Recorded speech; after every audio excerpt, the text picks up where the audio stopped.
Students, whatever homework is given to you, you have to submit it on the very next day between 8 am to 1 pm to the given WhatsApp number, and it is compulsory to submit your homework as your attendance will be marked on the basis of your submission.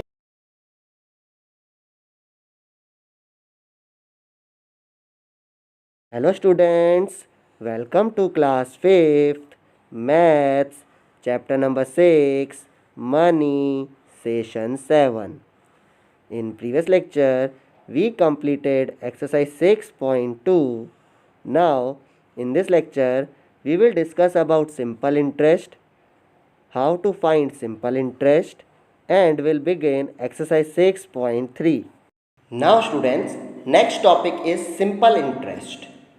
Sometimes a person may require money all of a sudden. कभी कभी इंसान को पैसों की ज़रूरत अचानक पड़ती है. This may be an occasion of marriage in the family, buying property, car, bike और some medical emergency. यह किन कारणों की वजह से हो सकता है? तो घर में शादी हो, बाइंग प्रॉपर्टी यानी कि उनको किसी प्रॉपर्टी को ख़रीदना हो, कार ख़रीदनी है, बाइक ख़रीदनी है, या फिर कोई मेडिकल इमरजेंसी है तो उनको पैसों की ज़रूरत होती है. In such circumstances a person borrows money from a bank, from another person, an agency or a money lender. तो जो इंसान हैं उन्हें उस सर्कमटेंसेस में पैसे उधार लेने पड़ते हैं. वह उधार बैंक से ले सकते हैं, किसी और इंसान से ले सकते हैं, या फिर एजेंसी से ले सकते हैं, या कोई मनी लेंडर से ले सकते हैं. When this sum of money is returned after a certain period, an extra amount of money is paid back for having used the original amount. अब जब हम लोग किसी से भी पैसे लेते हैं तो जब उसको हम लोग पे करते हैं तो हमें कुछ एक्स्ट्रा अमाउंट पे करनी पड़ती है. हमारी ओरिजिनल मनी के साथ जो हम लोग ने पैसे लिए हैं उसी के साथ एक्स्ट्रा अमाउंट पे करनी रहती है. This extra amount is called the interest. वह जो एक्स्ट्रा अमाउंट है जो हम लोग पे करते हैं उसे हम कहते हैं interest. Let us understand what is simple interest. अब हम लोग सीखेंगे सिंपल इंटरेस्ट क्या होता है. The original amount of money borrowed is called the principal denoted by P. जो ओरिजिनल अमाउंट होती है जो बोरो ली गई होती है यानी कि उधार ली गई होती है उसे हम बोलते हैं प्रिंसिपल, और उसका जो सिंबल है वो है capital P. We need to pay some extra money along with the original borrowed money for using it. हम लोग को थोड़ी सी ज़्यादा अमाउंट पे करनी होती है हमारे ओरिजिनल मनी जो हम लोग ने बोरो की है उसके साथ. This extra amount which we pay for using the borrowed money is called the interest denoted by I, और simple interest denoted by SI. और जो हम लोग ये अमाउंट पे करते हैं अपनी ओरिजिनल अमाउंट के साथ तो उसे हम कहते हैं इंटरेस्ट, जिसको हम लोग सिंबॉली लिखते हैं कैपिटल I, और या फिर हम लोग उसको बोल सकते हैं सिंपल इंटरेस्ट, उसको हम लोग सिंबॉलिकली लिखते हैं SI. The total of the principal and the interest is called amount denoted by capital A. जो टोटल होता है प्रिंसिपल का और इंटरेस्ट का, यानी एडिशन होता है प्रिंसिपल का और इंटरेस्ट का, उसे हम कहते हैं अमाउंट, और अमाउंट को सिंबॉलिकल हम लोग लिखते हैं कैपिटल A से. That is amount equals to principal plus interest. तो अमाउंट की फॉर्मूला क्या हो जाती है? Amount equals to principal plus interest. यानी अमाउंट हम लोग को कैसे मिलता है? जब हम लोग प्रिंसिपल और इंटरेस्ट को प्लस करते हैं यानी ऐड करते हैं. The interest will always be a fixed percent of the principal. जो इंटरेस्ट होता है वो हमेशा फिक्स्ड होता है परसेंटेज में प्रिंसिपल के ऊपर. This percentage is called the rate of interest denoted bye R. अब जो ये परसेंटेज होती है जो फिक्स रहती है प्रिंसिपल पे, उसे हम बोलते हैं रेट ऑफ इंटरेस्ट, और उसको सिंबॉलिकली रिप्रेजेंट करते हैं हम लोग आर से। The time in bracket number of years, months और days for which the money is borrowed is called the time period denoted by capital T। जो हम लोग का टाइम होता है, तो टाइम किस में भी हो सकता है, नंबर ऑफ ईयर्स में हो सकता है, नंबर ऑफ मंथ्स में हो सकता है, नंबर ऑफ डेज में हो सकता है। जितने टाइम के लिए हम लोग मनी बोरो करते हैं यानी उधार लेते हैं, उसे कहते हैं टाइम पीरियड, और उसको सिंबॉलिकली रिप्रेजेंट करते हैं हम लोग टी से। Next topic is finding simple interest, that is SI। अब हम लोग सिंपल इंटरेस्ट फाइंड कैसे करते हैं वो हमें देखेंगे। When principal is capital P, rate percent capital R and time T are given. जब हम लोग के पास प्रिंसिपल दिया गया हो, रेट परसेंट दिया गया हो यानी रेट ऑफ इंटरेस्ट दिया गया हो, और टाइम जो हम लोग का है वो दिया गया हो, we can find simple interest that is SI using the following formula। तो हम लोग जो सिंपल इंटरेस्ट है जिसको हम लोग SI बोलते हैं, उसे नीचे दी गई फॉर्मूला से फाइंड आउट कर सकते हैं। So simple interest equals to principal multiply rate multiply time upon 100। तो उसकी फॉर्मूला क्या होती है, जो सिंपल इंटरेस्ट को फाइंड करना हो तो प्रिंसिपल और रेट और टाइम को हम लोग को मल्टीप्लाई करते हैं और उसको डिवाइड करते हैं 100 से, और ऐसा equals to P multiply R multiply T upon 100। तो उसके जो सिंबॉलिकल नेम्स है वो कैसे रहेंगे, for simple interest we use SI, for principal we use P, for rate we use R, for time we use T, and as it is 100। Now students, we will discuss about some formulas. First of all, we find simple interest when time period is in years by the following formula, that is SI equals to P multiply R multiply T upon 100। जब हम लोग को time period years में दिया गया हो, तो हम लोग इंटरेस्ट जो है वो इस फॉर्मूला से फाइंड कर सकते हैं, जो है SI equals to P multiply R multiply T upon 100। Next is we find simple interest when time period is in months by the following formula, that is SI equals to P multiply R multiply T upon 100 multiply 12।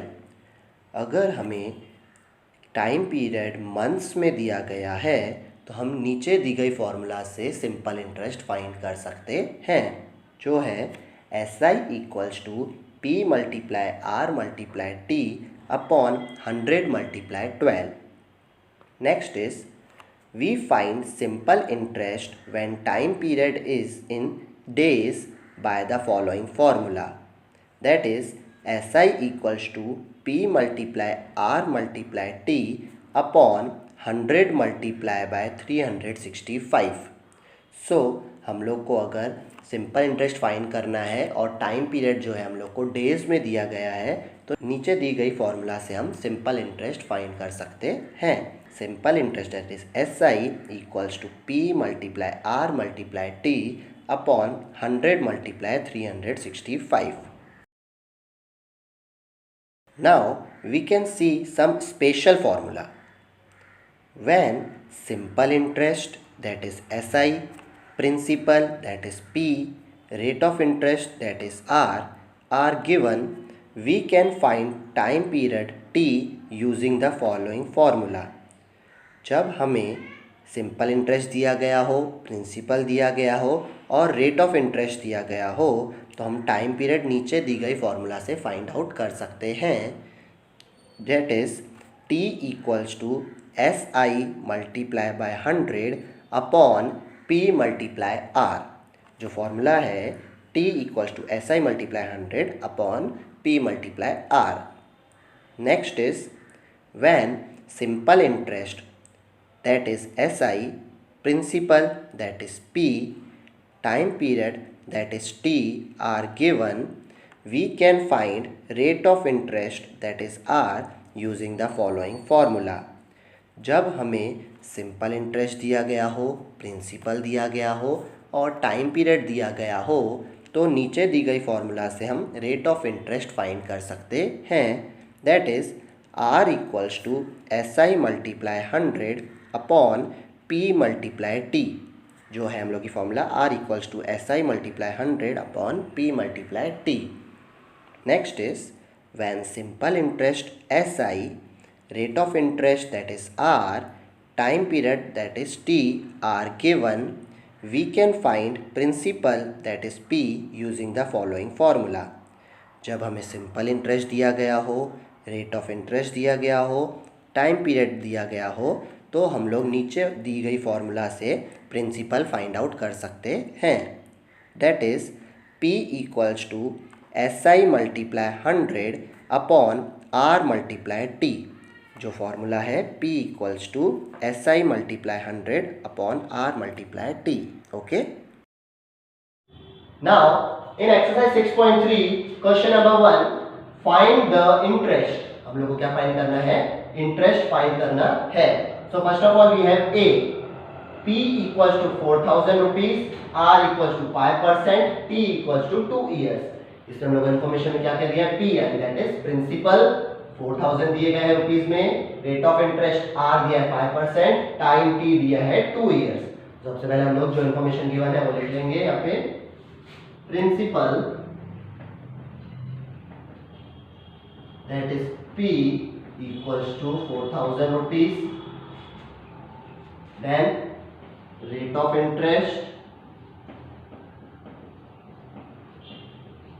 that is R 5%, then time that is T equals to 2 years. So अब हम लोग P R T तीनों पता है, हम लोग ऐसा ही find कर सकते हैं. ऐसा ही मतलब कि सिंपल इंटरेस्ट, सिंपल इंटरेस्ट हम लोग को फाइंड आउट करना है. सो फॉर्मूला लिखेंगे हम लोग SI equals to P multiply R multiply T upon 100. अब हम लोग को P R T upon 100, P क्या है हम लोग का 4,000, R है हम लोग का 5% और T है हम लोग का 2 years upon 100. अब कैंसिलेशन करेंगे तो कैंसिलेशन में 0 0 कट, 0 0 कट. ऊपर क्या बचा हम लोग का 40 मल्टीप्लाई 5 मल्टीप्लाई 2. अब हम लोग मल्टीप्लिकेशन करेंगे. सो 2 5 are 10, 10 40 are 400. सो हम लोग का सिंपल इंटरेस्ट क्या आया? 400 रुपीज. हम लोग का सिंपल इंटरेस्ट फाइंड आउट हुआ. Okay. Now next is C. Here P equals to 6,000 rupees, R equals to 10%, T equals to 5 months. इसमें हम लोग को प्रिंसिपल, रेट ऑफ इंटरेस्ट और टाइम दिया गया है. हम लोग लिख लेंगे यहाँ पे principal that is P equals to 6,000 rupees, then rate of interest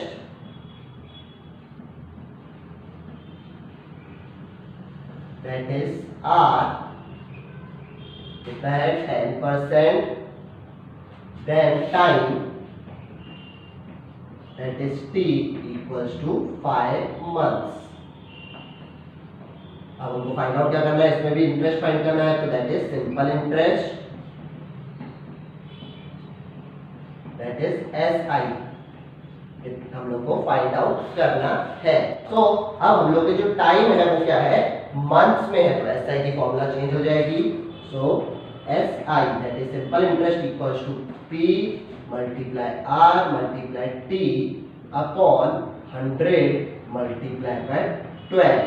अब जब भी T हम लोग का मंथ्स में होता है तो डिवाइड में क्या आ जाता है?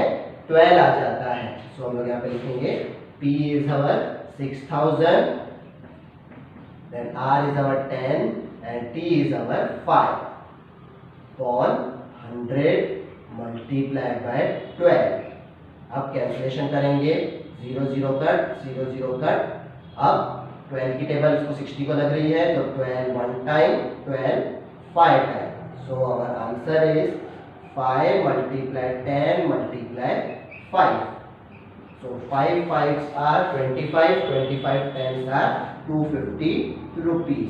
तो हम लोग लिख देंगे जो हम लोग का सिंपल इंटरेस्ट है वो कितना है 250 रुपीज. तो हम लोग के दोनों समय हमने क्या सीखा, सिंपल इंटरेस्ट कैसे फाइंड करते हैं. Okay,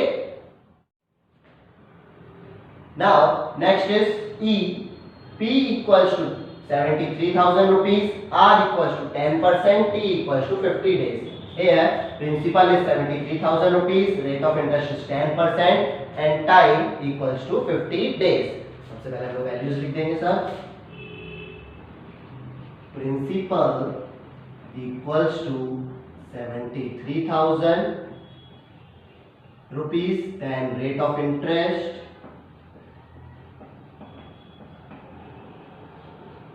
that is R equals to 10%, then time that is T equals to 50 days.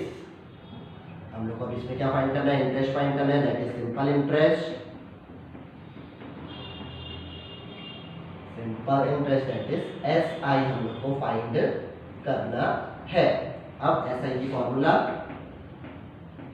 when time is in days. जब टाइम डेज में होता है तो ऐसा की फॉर्मूला क्या होती है वो देख लीजिए. P multiply R multiply T upon 100 multiply bye 365. जब भी हम लोग का टाइम जो है वो डेज में होगा तो अपॉन में आ जाएगा 365. तो P हम लोग का क्या है 73,000, then R is our 10% and T is our 50.